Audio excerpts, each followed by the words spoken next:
नमस्कार मित्रों। आज हम बात करेंगे समाजीकरण के प्रमुख चरण के बारे में।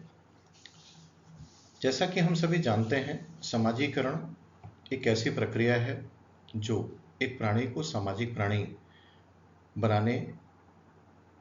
के काम आती है। निश्चित रूप से जब हम अपनी संस्कृति को सीखते हैं और धीरे धीरे आत्मसात करते हैं, अपने जीवन में शामिल करते हैं, तो इस सीखने की प्रक्रिया को ही समाजीकरण के नाम से जाना जाता है। इससे पहले के वीडियो में हम सभी ने समाजीकरण का अर्थ, परिभाषा, सिद्धांत, ये सब विशेषताएं ये सब देख चुके हैं। अब अगले क्रम में हम समाजीकरण के प्रमुख चरण पर चर्चा करेंगे। समाजीकरण के प्रमुख चरण की जब चर्चा होती है तो जैसा कि हम सभी जानते हैं कि समाजीकरण की प्रक्रिया आजन्म प्रक्रिया है, पूरे जीवन भर चलती है। यह पैदा होने से शुरू होती है और जब तक इस दुनिया में हम रहते हैं तो यह प्रक्रिया जो है वो चलती रहती है। सबसे पहले मौखिक अवस्था आती है। मौखिक अवस्था जिसको हम कह सकते हैं कि लगभग 0 से 1 वर्ष की उम्र तक यह चलती है और यह ऐसी अवस्था होती है जिसमें बच्चे के पास अपनी भाषा नहीं होती है और वह मुख की आकृतियों से अपने समाज के परिवार के सदस्यों को, स्पेशली माँ की बात करें तो माँ के कांटेक्ट में ही छोटा बच्चा होता है और माँ उसकी प्रथम शिक्षक होती है, फर्स्ट टीचर होती है और वो छोटा बच्चा जो है वो अपनी मुख की आकृतियों से ही अपनी माँ को बताने की कोशिश करता है कि या तो वो खुश है और या कि दुखी है। यदि बच्चा मुस्कुराने लगता है तो माँ ये समझ जाती है कि मेरा बेटा खुश है, कोई समस्या नहीं है। और यदि छोटा बच्चा रोने लगता है तो माँ सबसे पहले उसके भोजन की व्यवस्था करती है, पेट भरती है और इसके बाद भी यदि वह बच्चा शांत नहीं हुआ तो उसके हाथ पैर और बाकी दबाकर देखती है कि उसे कोई दर्द तो नहीं हो रहा है, उसे कोई समस्या तो नहीं है। तो यह एक ओरल स्टेज मतलब जिसमें बच्चे के पास अपनी भाषा नहीं होती और केवल एक ही रिश्ता वह जानता है और एक ही रिश्ता होता है जिसे हम माँ बेटे या माँ बेटी का नाम दे सकते हैं। और इसमें माँ जो है वो पूरी माने ध्यान जो है वो अपने बच्चे के ऊपर देती है और उसकी एक एक भाव भंगिमाओं को देखने की कोशिश और उससे उसकी रिक्वायरमेंट क्या है, बच्चा क्या चाहता है और यह जो है वो लगातार उसको सिखाने की कोशिश करती है। लेकिन अगले क्रम में जब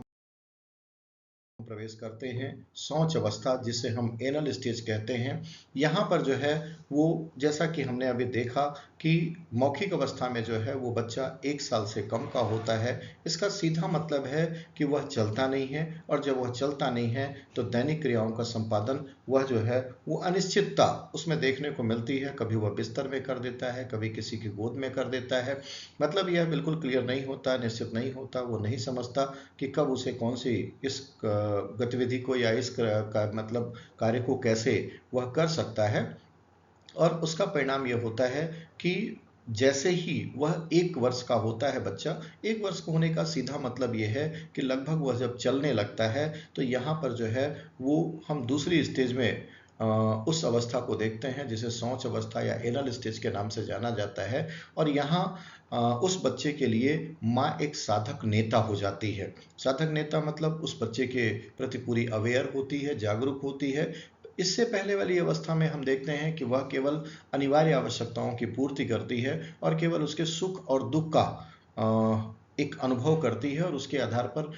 ये निश्चित करती है कि उसे किस प्रकार का व्यवहार करना चाहिए। लेकिन जब हम शौच अवस्था में बच्चे को देखते हैं तो यहाँ पर जो है वो माँ उसकी फर्स्ट टीचर होने के साथ साथ एक साधक नेता हो जाती है। और इसमें माँ जो है वो स्पेशली 2 काम करती है। सबसे पहला तो ये कि बच्चे को दैनिक क्रियाओं का संपादन कब, कहाँ, कैसे करना है, यह माँ जो है वो सिखाने लगती है उस बच्चे को। जैसे ही वह अपनी आवश्यकता को बताता है कि उसे दैनिक क्रियाओं का संपादन करना है, तो माँ तुरंत उसे निर्धारित जगह पर ले जाती है और वहाँ उसे, एक दिन में ऐसा संभव नहीं होता कि सीधे वह सिखा दे, लेकिन इसके बाद लगातार उसकी आदत में वो डालती है कि निश्चित निर्धारित जगह पर उस बच्चे को ले जाया जाए, जहाँ वो दैनिक क्रियाओं का संपादन तो करता ही है, साथ ही धीरे धीरे अपने आप को तैयार कर लेता है। उस बच्चे को धीरे धीरे ये पता हो जाता है कि उसे अब जो है वो दैनिक क्रियाओं का संपादन बिस्तर पे नहीं करना है, किसी की गोद में नहीं करना है। अब जो है वो निश्चित जगह पे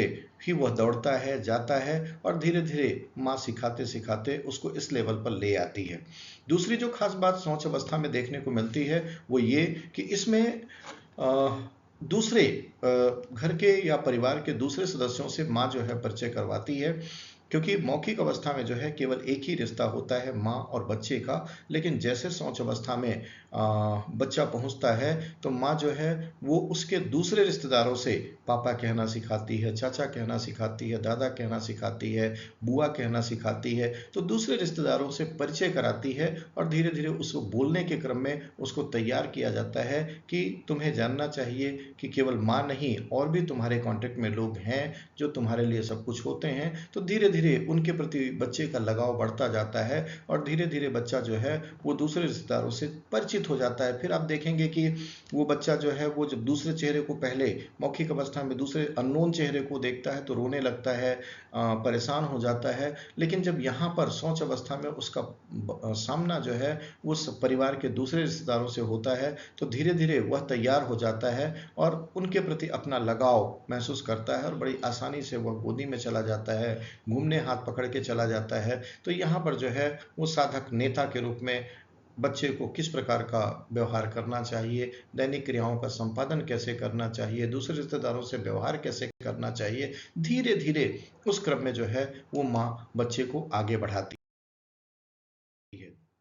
इसके बाद जब हम तीसरी अवस्था में पहुंचते हैं उसे हम इडिपल या तादात्म्यकरण की अवस्था के नाम से जानते हैं। इससे पहले की अवस्था में आप देखेंगे कि शौच अवस्था में लैंगिक विशेषताओं पर माँ का ध्यान नहीं रहता है, परिवार के लोगों का ध्यान नहीं रहता है, लेकिन जैसे ही बच्चा जो है वो 9-10 साल का होता है, मतलब हम कह सकते हैं कि यह एक मतलब चेंजेस का समय होता है, परिवर्तन का समय होता है, जब बेटा या बेटी जो है अपने शरीर के अंदर मेजर चेंज देखते हैं और उसके प्रति उनके अंदर जिज्ञासा भी होती है और डर भी होती है कि ये परिवर्तन क्यों, कैसे होता है। तो यहाँ पर हमारा परिवार बिल्कुल जागरूक रहता है और उस बच्चे को एक सपोर्ट देने का काम करता है कि यह नेचुरल है, ऐसा होता है और ऐसे में हमारा व्यवहार कैसे होना चाहिए। और निश्चित रूप से सबसे महत्वपूर्ण यह है कि इस अवस्था में जो है वो माँ और परिवार के दूसरे सदस्य जो है वो उस बच्चे को ये सिखाने लगते हैं कि आपका जो लैंगिक विशेषता है, यदि आप पुरुष हैं, बेटे हैं, तो आपका व्यवहार बेटों जैसा होना चाहिए और यदि आप बेटी हैं तो समाज ने जो निश्चित प्रतिमान निश्चित किए हैं, जो हमने सिखाया है, जो हमारी संस्कृति कहती है, उसके अनुरूप हमारा व्यवहार होना चाहिए। अब यहाँ पर एक महत्वपूर्ण बात यह है कि कैसे कैसे परिवार या हमारी माँ जो है वो हमें सिखाती है। तो इसमें महत्वपूर्ण जो फैक्टर काम करते हैं, कारक काम करते हैं, वो प्रशंसा और आलोचना के माध्यम से परिवार हमें सिखाने की कोशिश करता है। अर्थात कि जब बेटा जो है वो बाजार से सब्जियां लेकर आता है तो माँ उसकी तारीफ करती है कि मेरा बेटा बड़ा हो गया है, अब हमारे हाथ में मतलब हमें सहयोग करने लगा है, हमारा काम जो है वो आसान करता जा रहा है और कहीं ना कहीं परिवार के कार्यों में वो हाथ बटाने लगता है।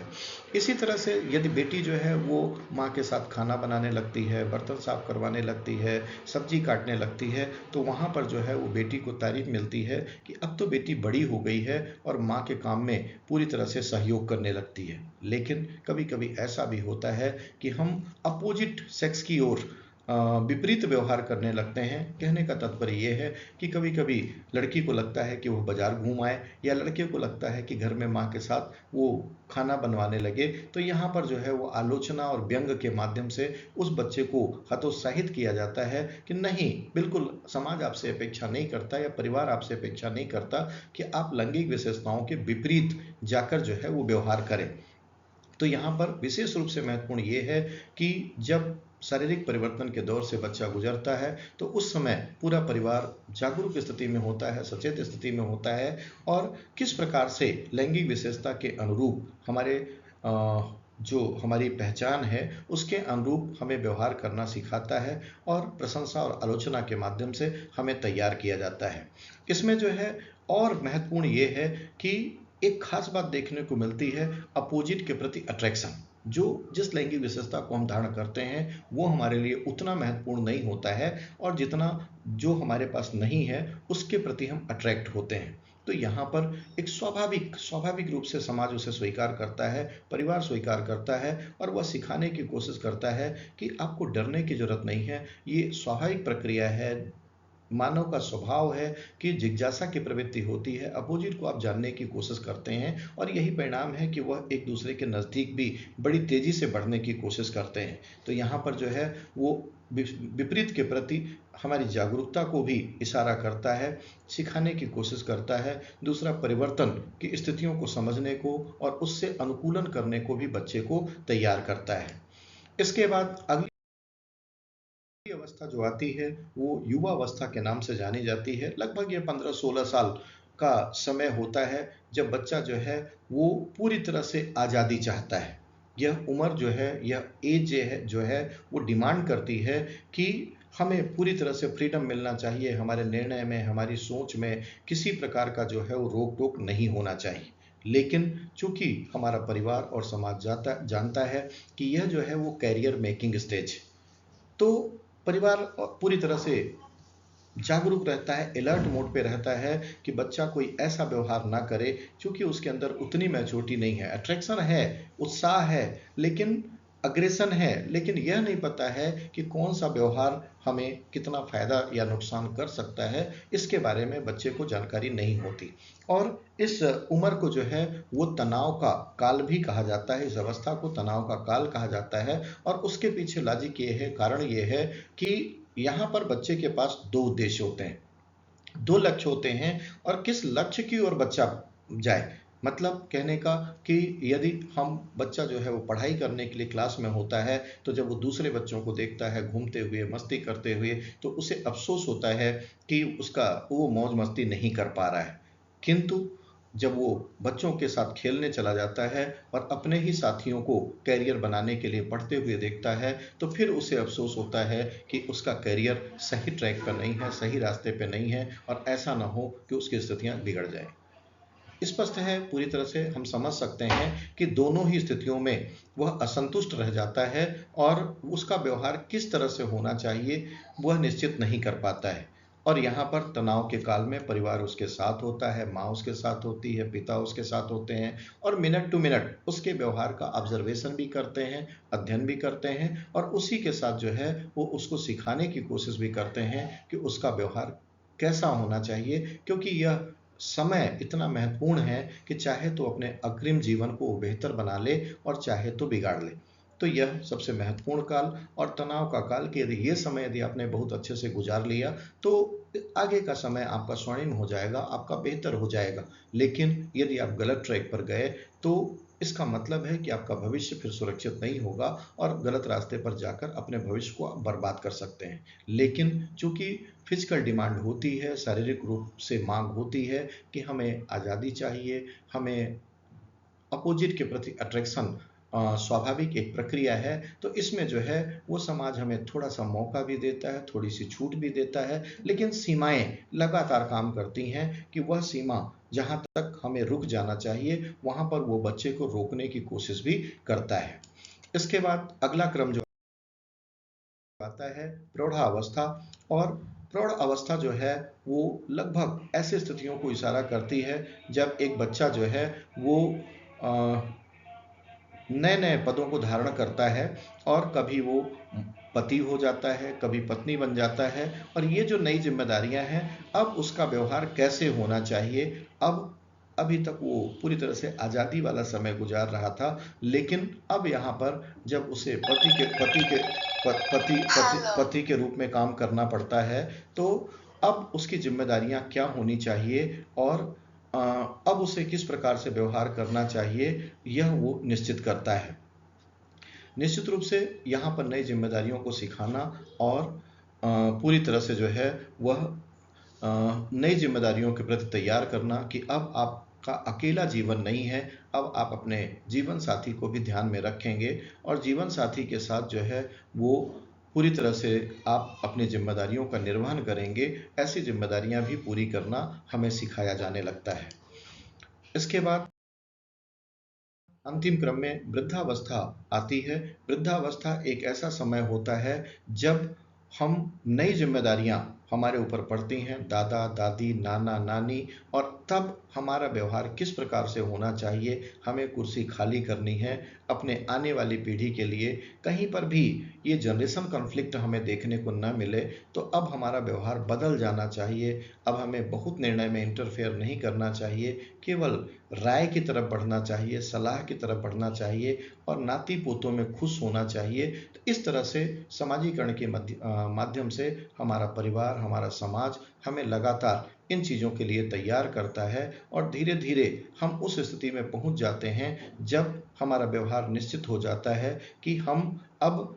अपने आप को तैयार कर पाते हैं। अब यहाँ पर महत्वपूर्ण ये है पूरी समाजीकरण की प्रक्रिया में कि प्रत्येक व्यक्ति जिस उम्र में होता है तो उसे ऐसा लगता है कि इस उम्र में वो होशियार हो गया, बेहतर हो गया, लेकिन जैसे ही वो आगे के चरण में जाता है, आगे की स्थितियों में जाता है और जब नई चीज़ों को वह सीखता है तब उसे एहसास होता है कि नहीं, अभी तो बहुत चीज़ें बाकी है, उसे बेहतर करना है। तो इस तरह से जो है वो अपने आप को तैयार करता है।